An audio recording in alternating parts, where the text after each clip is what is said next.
नमस्कार। आकाशवाणी से प्रस्तुत है समाचार संध्या।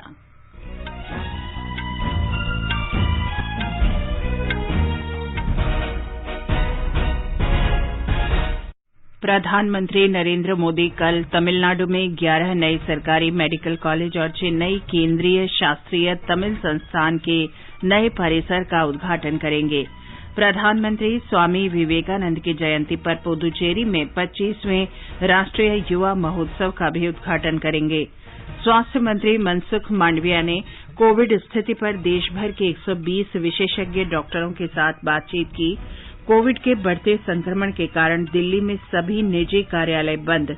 देशव्यापी कोविड टीकाकरण अभियान के अंतर्गत अब तक 152 करोड़ 89 लाख से अधिक कोविड रोधी टीके लगाए गए। एहतियाती टीका लगाने के पहले दिन 10.5 लाख से अधिक लोगों को टीके लगाए गए। वित्त वर्ष 2021-22 के लिए आयकर रिटर्न और ऑडिट रिपोर्ट दाखिल करने की तिथि मार्च तक बढ़ाई गई। देश में खाद्य तेलों की कीमतों में 5 से 20 रुपये प्रति किलोग्राम तक की कमी आई। भारत ने समुद्र से समुद्र तक मार करने वाली ब्रह्मोस क्रूज मिसाइल और स्वदेशी एंटी टैंक मिसाइल का सफल परीक्षण किया। यूनेस्को विश्व धरोहर केंद्र भारतीय ऐतिहासिक स्थलों का विवरण हिंदी में अपनी वेबसाइट पर प्रकाशित करेगा।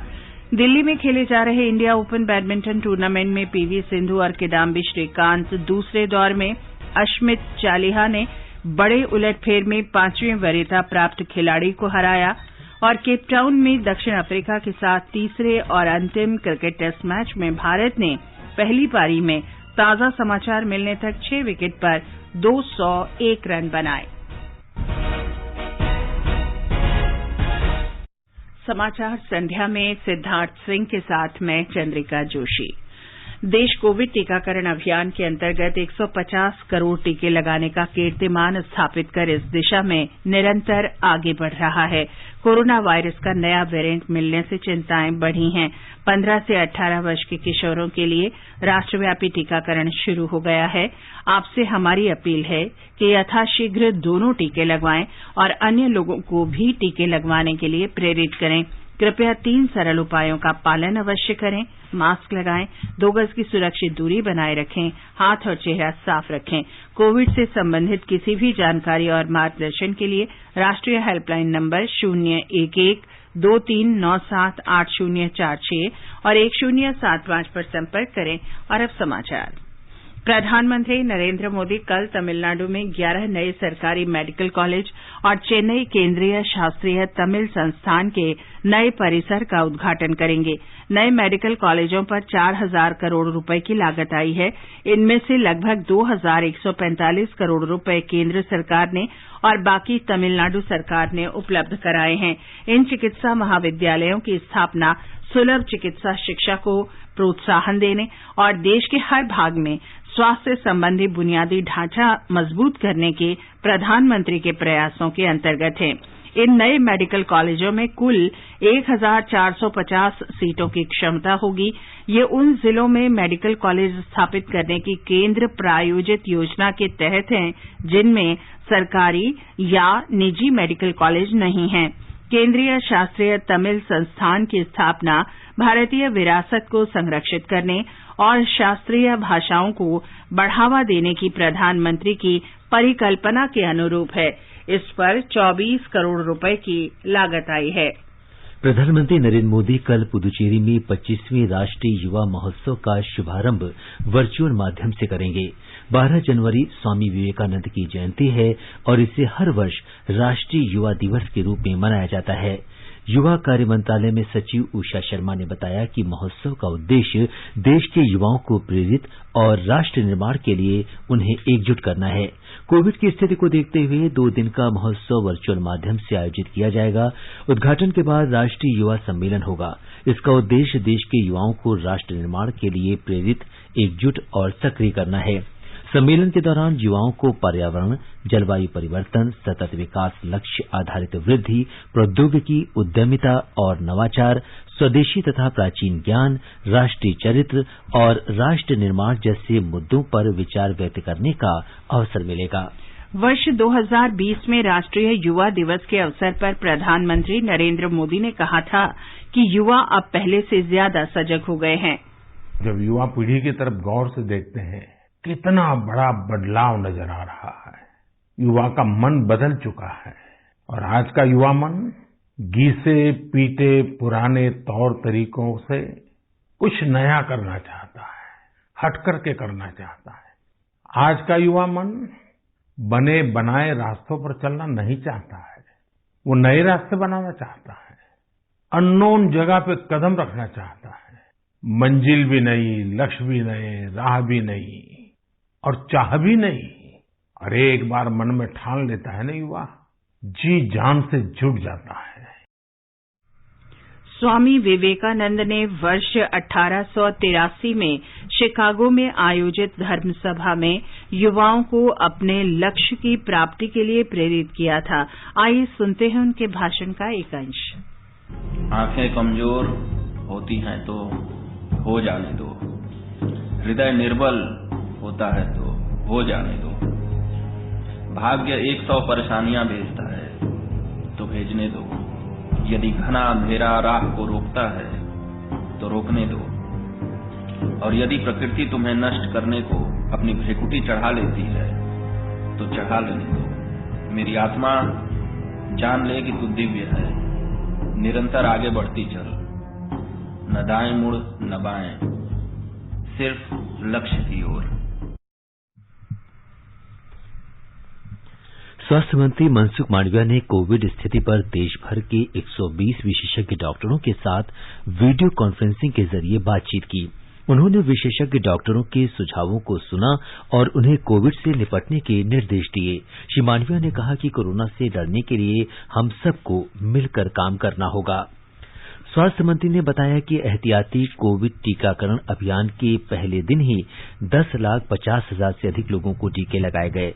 कल देश भर में स्वास्थ्य कर्मियों, अग्रिम पंक्ति के कार्यकर्ताओं और गंभीर बीमारियों से ग्रस्त 60 वर्ष से अधिक आयु के लोगों को एहतियाती टीका लगाने का काम शुरू किया गया।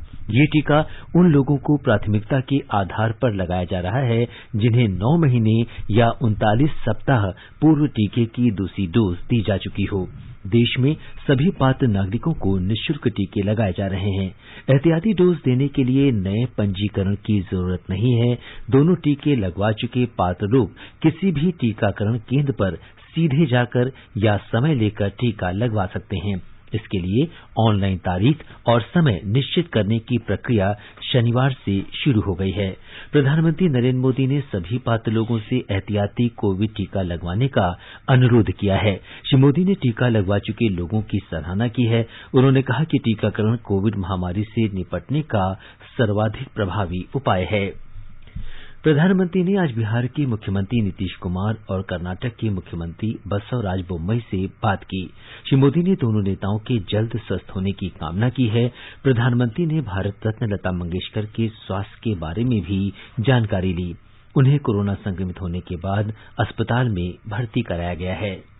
राष्ट्रव्यापी टीकाकरण अभियान के अंतर्गत अब तक देश में 152 करोड़ 89 लाख टीके लगाए जा चुके हैं। स्वस्थ होने की दर 96.36% है। कल करीब 70,000 रोगी ठीक हुए। कोविड के 1,68,000 से अधिक मरीजों की पुष्टि हुई है। देश में अब तक ओमिक्रॉन के 4,461 मरीजों की पुष्टि हुई है। अब तक 1,711 मरीज स्वस्थ हो चुके हैं। लोकसभा अध्यक्ष ओम बिरला ने आज संसद भवन परिसर में कोविड संक्रमितों की संख्या में वृद्धि को देखते हुए स्वास्थ्य संबंधी सुरक्षा उपायों की समीक्षा की। उन्होंने कहा कि संसद के बजट सत्र के लिए सभी आवश्यक प्रबंध किए जा रहे हैं। उन्होंने कहा कि स्थिति नियंत्रण में है और महामारी का असर कम करने के लिए सभी उपाय किए जा रहे हैं। मुझे आशा है कि हम इस कोरोना संक्रमण की स्थिति के देखते हुए सभी अधिकारी कर्मचारी भी सुरक्षित रहें, हमारे माननीय सदस्य भी अपने संवैधानिक दायित्वों का ठीक से पालन कर सकें। इसके लिए संसद सारी व्यवस्थाओं को लेकर जुटी है। माननीय उपराष्ट्रपति, राज्यसभा के सभापति और मेरी चर्चा हुई है। हमने दोनों सेक्रेटरी जनरल को कहा है कि सारी व्यवस्थाओं को देखें और भविष्य की संभावनाओं को देखते हुए आवश्यक इंतजाम करें। भारतीय आयुर्विज्ञान अनुसंधान परिषद ने कहा है कि कोविड रोगियों के संपर्क में आए लोगों को जांच की जरूरत नहीं है जब तक कि वे अन्य रोगों से ग्रस्त होने के आधार पर अधिक जोखिम श्रेणी में न आते हों। भारतीय आयुर्विज्ञान अनुसंधान परिषद से जारी परामर्श में बताया गया है कि बिना लक्षण वाले लोग, घर पर पृथकवास की अवधि पूरा कर चुके मरीज, कोविड केंद्र में उपचार के बाद स्वस्थ हो चुके रोगियों और एक से दूसरे राज्य में यात्रा कर रहे व्यक्तियों को भी कोविड जांच की आवश्यकता नहीं होगी। दिल्ली में अगले आदेश तक सभी निजी कार्यालय तत्काल प्रभाव से बंद रहेंगे। एक संशोधित आदेश में दिल्ली आपदा प्रबंधन प्राधिकरण DDMA ने कहा कि इस दौरान केवल घर से काम करने की अनुमति होगी। रेस्तरां और बार से सिर्फ पैकिंग कराने की अनुमति होगी। आकाशवाणी के कोरोना जागरूकता कार्यक्रम में अखिल भारतीय आयुर्विज्ञान संस्थान एम्स नई दिल्ली के डॉक्टर अंजन त्रिखा ने कोरोना के नए वेरिएंट ओमिक्रॉन से बचाव के उपाय बताए हैं। पूरी देश में ये जो नया स्ट्रेन है उसके कारण ये पॉजिटिव केस आ रहे हैं, बट इसमें एक अच्छी बात है केसेस इतने सीरियस नहीं हो रहे हैं, बट यस केस बढ़ रहे हैं और यही समय है कि हम सबको घरों में रहना है, मास्क लगाना है और अगर जरूरी हो तभी बाहर जाना है और ऐसी कोई रैलीज वगैरह नहीं करनी है या धार्मिक हो या पॉलिटिकल हो या किसी तरह की हो या शादियां हो जहां पे बहुत सारे लोग इकट्ठे हों और बहुत सारे लोग पॉजिटिव हो जाए। ये समाचार हमारी वेबसाइट newzoneair.com/हिंदी और हमारे mobile app news on AIR पर भी उपलब्ध हैं। चलो मिलकर एक शुरुआत करें, चलो एक फैसला आज करें, मास्क नहीं तो टोकेंगे, कोरोना को रोकेंगे, चलो एक इरादा करते हैं, चलो कुछ वादा करते हैं, मास्क नहीं तो टोकेंगे, कोरोना को रोकेंगे। समाचार संध्या में आपका फिर स्वागत है। आगे बढ़ने से पहले मुख्य समाचारों पर एक नजर। प्रधानमंत्री नरेंद्र मोदी कल तमिलनाडु में 11 नए सरकारी मेडिकल कॉलेज और चेन्नई केंद्रीय शास्त्री तमिल संस्थान के नए परिसर का उद्घाटन करेंगे। प्रधानमंत्री स्वामी विवेकानंद की जयंती पर पुदुचेरी में 25वें राष्ट्रीय युवा महोत्सव का भी उद्घाटन करेंगे। स्वास्थ्य मंत्री मनसुख मांडविया ने कोविड स्थिति पर देश भर के 120 विशेषज्ञ डॉक्टरों के साथ बातचीत की। कोविड के बढ़ते संक्रमण के कारण दिल्ली में सभी निजी कार्यालय बंद। देशव्यापी कोविड टीकाकरण अभियान के तहत अब तक 152 करोड़ 89 लाख से अधिक कोविड रोधी टीके लगाए गए। एहतियाती टीका लगाने के पहले दिन 10.5 लाख से अधिक लोगों को टीके लगाए गए। वित्त वर्ष 2021-22 के लिए आयकर रिटर्न और ऑडिट रिपोर्ट दाखिल करने की अंतिम तिथि बढ़ाई गई। देश में खाद्य तेलों की कीमतों में 5 से 20 रुपए प्रति किलोग्राम तक की कमी आई। भारत ने समुद्र से समुद्र तक मार करने वाली ब्रह्मोस क्रूज मिसाइल और स्वदेशी एंटी टैंक मिसाइल का सफल परीक्षण किया। यूनेस्को विश्व धरोहर केंद्र भारतीय ऐतिहासिक स्थलों का विवरण हिंदी में अपनी वेबसाइट पर प्रकाशित करेगा। दिल्ली में खेले जा रहे इंडिया ओपन बैडमिंटन टूर्नामेंट में पीवी सिंधु और किदाम्बी श्रीकांत दूसरे दौर में। अश्मिता चालिहा ने बड़े उलटफेर में 5वीं वरीयता प्राप्त खिलाड़ी को हराया और केपटाउन में दक्षिण अफ्रीका के साथ तीसरे और अंतिम क्रिकेट टेस्ट मैच में भारत ने पहली पारी में ताजा समाचार मिलने तक 7 विकेट पर 209 रन बनाए।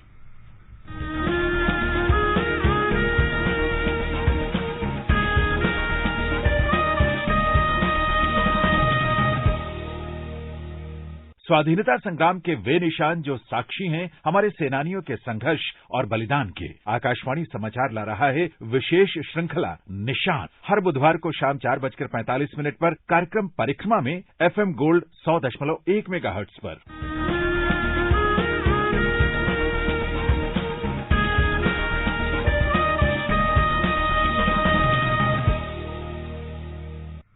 केंद्रीय प्रत्यक्ष कर बोर्ड सीबीडीटी ने आकलन वर्ष 2021-22 के लिए ऑडिट रिपोर्ट और आयकर रिटर्न भरने की अंतिम तिथि बढ़ा दी है। वित्त मंत्रालय ने कहा है कि कोविड के कारण करदाताओं की परेशानी को देखते हुए ये फैसला किया गया है। 2021-22 के लिए आयकर रिटर्न भरने की तिथि पहले 15 जनवरी तक बढ़ाई गई थी और अब इसे 15 मार्च तक कर दिया गया है। ऑडिट रिपोर्ट जमा करने की अंतिम तिथि बढ़ाकर 15 फरवरी कर दी गई है। देश भर में प्रमुख खुदरा बाजारों में खाद्य तेल की कीमतों में प्रति लीटर 5 से 20 रुपए तक की कमी आई है। सरकार ने कहा है कि 167 केंद्रों से मिले रुझानों से ऐसा स्पष्ट हुआ है। उपभोक्ता कार्य, खाद्य सार्वजनिक वितरण मंत्रालय ने कहा है कि देश की प्रमुख खाद्य तेल कंपनियों ने कीमतों में प्रति लीटर 15 से 20 रुपए तक की कटौती की है। सरकार के विभिन्न उपायों के बाद कच्चे पाम तेल पर शुल्क 7.5% हो गया है। कच्चे सोयाबीन तेल और कच्चे सूरजमुखी तेल पर भी शुल्क 5% रह गया है। देश ने आज आईएनएस विशाखापत्तनम से समुद्र तक मार करने वाली ब्रह्मोस सुपरसोनिक क्रूज मिसाइल के उन्नत संस्करण का सफलतापूर्वक परीक्षण किया। रक्षा अनुसंधान और विकास संगठन डीआरडीओ ने कहा है कि मिसाइल ने अपने लक्ष्य पर सफल प्रहार किया। रक्षा मंत्री राजनाथ सिंह ने कहा है कि ब्रह्मोस मिसाइल के उन्नत संस्करण के सफल परीक्षण के बाद भारतीय नौसेना की ताकत में और मजबूती आई है। रक्षा अनुसंधान और विकास संगठन डीआरडीओ ने आज टैंक रोधी मिसाइल का सफल परीक्षण किया। स्वदेश में विकसित ये मिसाइल हल्की है, जिसे कोई भी व्यक्ति आसानी से इधर उधर ले जा सकता है। परीक्षण के दौरान मिसाइल ने लक्ष्य पर सटीक निशाना साधा। रक्षा मंत्री राजनाथ सिंह ने कहा है कि उन्नत प्रौद्योगिकी आधारित रक्षा प्रणाली के विकास में आत्मनिर्भर भारत की दिशा में ये महत्वपूर्ण कदम है। वाणिज्य और उद्योग मंत्री पीयूष गोयल ने नई दिल्ली में भूटान के आर्थिक मामलों के मंत्री ल्योम्पो लोकनाथ शर्मा के साथ बैठक की। श्री गोयल ने कहा कि बैठक के दौरान दोनों देशों के बीच आर्थिक सहयोग को और मजबूत बनाने, विशेष रूप से भूटान के विकास में सहयोगी की भूमिका बढ़ाने और स्टार्टअप जलवायु प्रणाली को पोषित करने के उपायों पर विचार किया गया। केंद्रीय मंत्री डॉक्टर जितेंद्र सिंह ने आज नूतन प्रौद्योगिकी के जरिए पानी शुद्ध करने वाले स्टार्टअप की शुरुआत की। आर्टिफिशियल इंटेलिजेंस पर आधारित इस स्टार्टअप को आईआईटी के पूर्व छात्रों ने बनाया है। इसके जरिए बाजार से बहुत कम कीमत पर पीने का स्वच्छ पानी उपलब्ध कराया जा सकता है। डॉक्टर सिंह ने कहा कि आर्टिफिशियल इंटेलिजेंस से संचालित स्टार्टअप पहल से अन्य स्टार्टअप्स को भी प्रेरणा लेनी चाहिए। नागालैंड में सशस्त्र बल विशेषाधिकार अधिनियम अफ्स्पा को वापस लेने की मांग के समर्थन में आयोजित 75 किलोमीटर लंबे जुलूस में समाज के विभिन्न वर्गों के युवाओं और वृद्धजनों ने भाग लिया। ये जुलूस कल दीमापुर से शुरू हुआ और आज कोहिमा में राजभवन के निकट संपन्न हुआ। प्रदर्शनकारियों ने राज्यपाल प्रोफेसर जगदीश मुखी को ज्ञापन सौंपा, जिसमें अफ्स्पा को वापस लेने और राज्य के मोन जिले में मारे गए 14 लोगों के लिए न्याय की मांग की गई। आवास और शहरी मामलों का मंत्रालय आजादी की 75वीं वर्षगांठ पर आजादी के अमृत महोत्सव के अंतर्गत 30 उत्सवों का आयोजन कर रहा है। इन उत्सवों का समापन स्मार्ट सिटीज, स्मार्ट शहरीकरण पर आयोजित एक भव्य सम्मेलन के साथ होगा। इसमें सूरत में 4 और 5 फरवरी को 6 मुख्य उत्सव आयोजित किए जाएंगे। आजादी का अमृत महोत्सव के अंतर्गत आइए अब सुनते हैं आकाशवाणी की विशेष प्रस्तुति आजादी का सफर। आजादी का अमृत महोत्सव।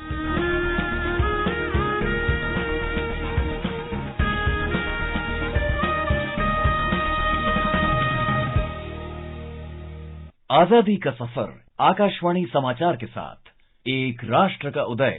भारत का गौरवशाली स्वतंत्रता संग्राम आधुनिक विश्व में घटित महानतम संघर्षों में से एक है। आकाशवाणी समाचार आप तक रोज पहुंचा रहा है इस स्वतंत्रता आंदोलन की एक झलक।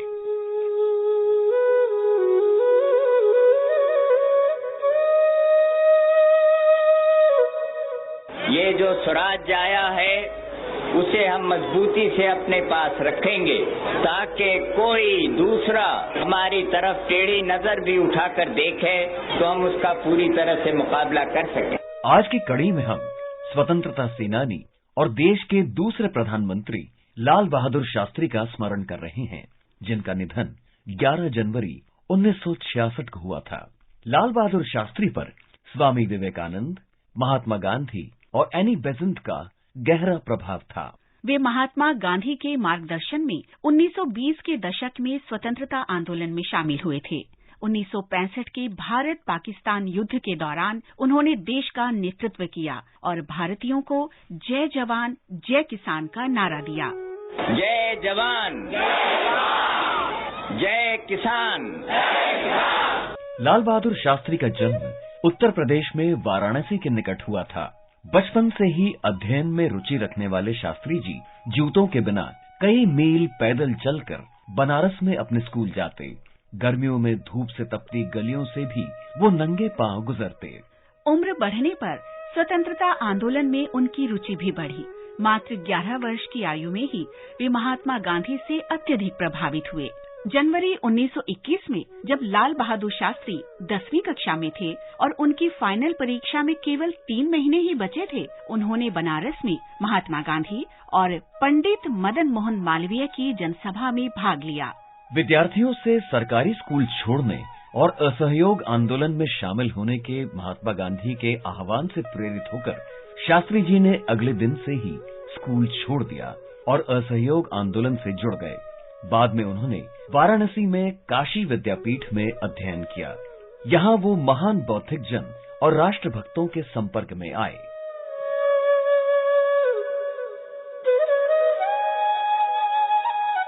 लाल बहादुर शास्त्री लोक सेवक मंडल से आजीवन सदस्य के रूप में जुड़े। इसे लाला लाजपत राय ने स्थापित किया था। लोक सेवक मंडल के तहत उन्होंने बिहार के मुजफ्फरपुर में महात्मा गांधी के निर्देश पर तथा कथित पिछड़ी जातियों के कल्याण के लिए काम करना शुरू किया। नागरिक अवज्ञा आंदोलन के दौरान लाल बहादुर शास्त्री ने अनेक अभियानों का नेतृत्व किया और 7 वर्ष का समय ब्रिटिश सरकार की जेलों में बिताया। –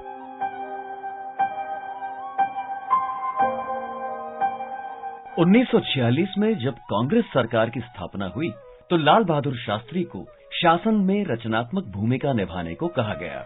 उन्हें उनके गृह राज्य उत्तर प्रदेश में संसदीय सचिव बनाया गया और जल्दी ही वो गृह मंत्री के पद तक पहुंच गए। 1951 में वो नई दिल्ली आ गए और केंद्रीय मंत्रिमंडल में विभिन्न विभागों के मंत्री रहे। पंडित जवाहरलाल नेहरू के निधन के बाद शास्त्री जी 9 जून 1964 को देश के प्रधानमंत्री बने। हमारे सभी मतभेद एक राष्ट्र और एक देश की पृष्ठभूमि में हल होने चाहिए। आइए हम सब इसका प्रयास करें ताकि हमारे अंदर एकता हो। तो हमें ऐसे रास्ते निकालने होंगे जिनसे ज्यादा से ज्यादा मेल जोल और बातचीत कर समझौते और शांति के साधन खोजे जा सके। संगठन और अनुशासन से ही राष्ट्र बलवान होते हैं। प्रधानमंत्री के रूप में शास्त्री जी की सबसे कठिन परीक्षा थी 1965 का भारत पाकिस्तान युद्ध। उन्होंने राजनीतिक नेताओं, नौकरशाही और सशस्त्र सेनाओं के समर्थन से पूरी दृढ़ता, ठोस संकल्प और कुशाग्र नीति के साथ पाकिस्तान की हरकतों का खूब जवाब दिया। भारत पाकिस्तान युद्ध समाप्त होने पर उन्होंने राष्ट्र को संबोधित करते हुए कहा था कि पाकिस्तान की किसी भी हरकत का समुचित जवाब दिया जाएगा। आज सवेरे 3:30 बजे भारत और पाकिस्तान में लड़ाई बंद हो गई। पाकिस्तान ने हमारे देश में हमलावरों को 5 अगस्त को भेजकर ये लड़ाई शुरू की थी। अब ब्लैकआउट नहीं रहेगा, अंधेरा नहीं रखा जाएगा, लेकिन ये न समझिए कि पूरी शांति हो गई। हमें गंभीरता से विचार करना है कि इस समय क्या स्थिति है और आगे क्या हो सकती है। हम तो चाहते हैं और हमारी सदा ख्वाहिश रही है कि भारत और पाकिस्तान के बीच शांति रहे, लेकिन हम असलियत की ओर से भी आंखें बंद नहीं कर सकते। मैं साफ कह देना चाहता हूं कि अगर पाकिस्तान जम्मू और कश्मीर राज्य पर, जो भारत का अटूट हिस्सा है, या हमारे किसी और इलाके पर फिर से हमला करता है तो हम उसका पूरी ताकत और मजबूती से मुकाबला करेंगे। 11 जनवरी 1966 को उज्बेकिस्तान के ताशकंद में शास्त्री जी का निधन हो गया। इससे ठीक एक दिन पहले ही उन्होंने 1965 के भारत पाकिस्तान युद्ध की समाप्ति के शांति समझौते पर हस्ताक्षर किए थे। लाल बहादुर शास्त्री की सफलता व्यापक विचार विमर्श के बाद सर्वसम्मति से निर्णय लेने की क्षमता में निहित थी। इस महान नेता को हमारा नमन।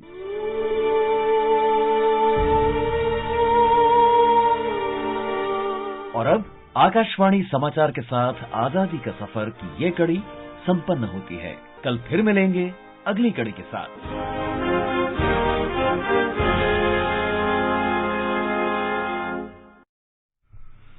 आजादी का अमृत महोत्सव के लिए सभी उपभोक्ताओं को शुभकामनाएं। हॉलमार्क सोने की शुद्धता सुनिश्चित करता है।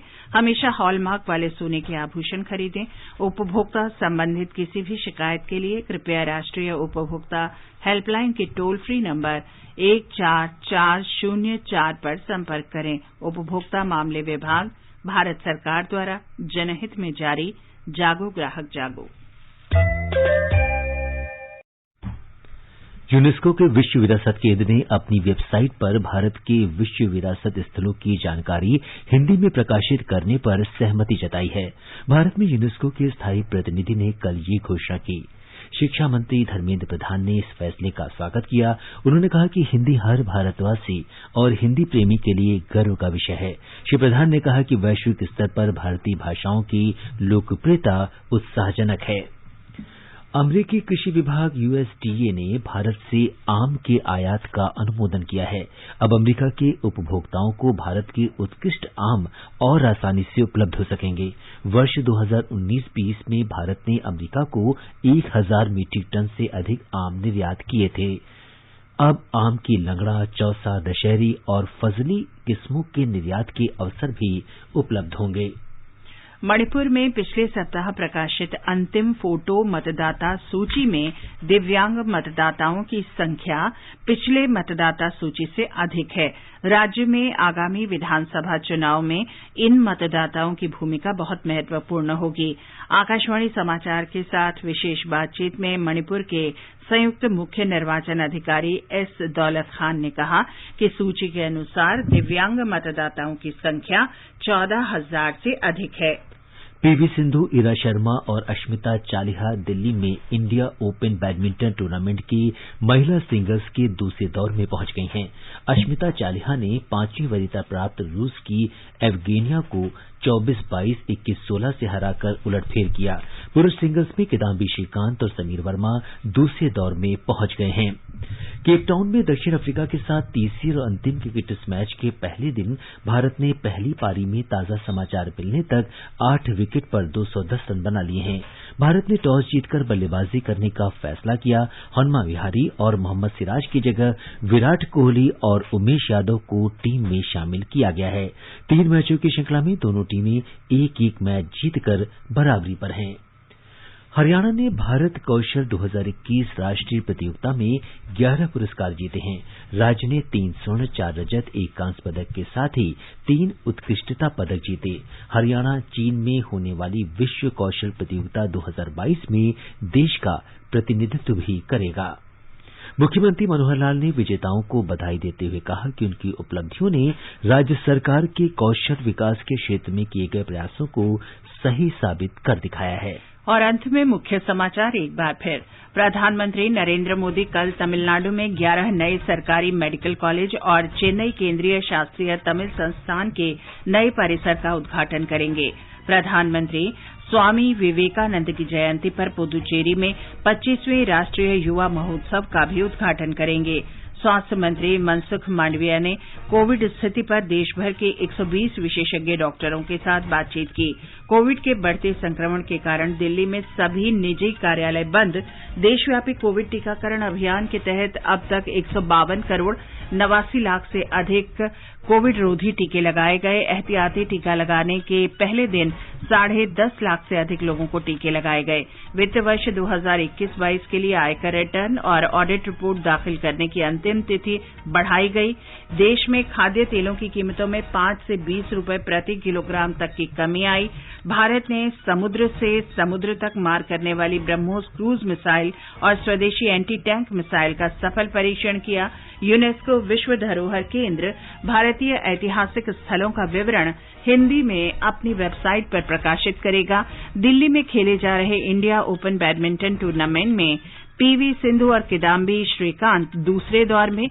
अश्मिता चालिहा ने बड़े उलटफेर में 5वीं वरीयता प्राप्त खिलाड़ी को हराया। और केपटाउन में दक्षिण अफ्रीका के साथ तीसरे और अंतिम क्रिकेट टेस्ट मैच में भारत ने पहली पारी में ताजा समाचार मिलने तक 9 विकेट पर 216 रन बनाए। इसके साथ ही समाचार संध्या का ये अंक समाप्त हुआ। नमस्कार।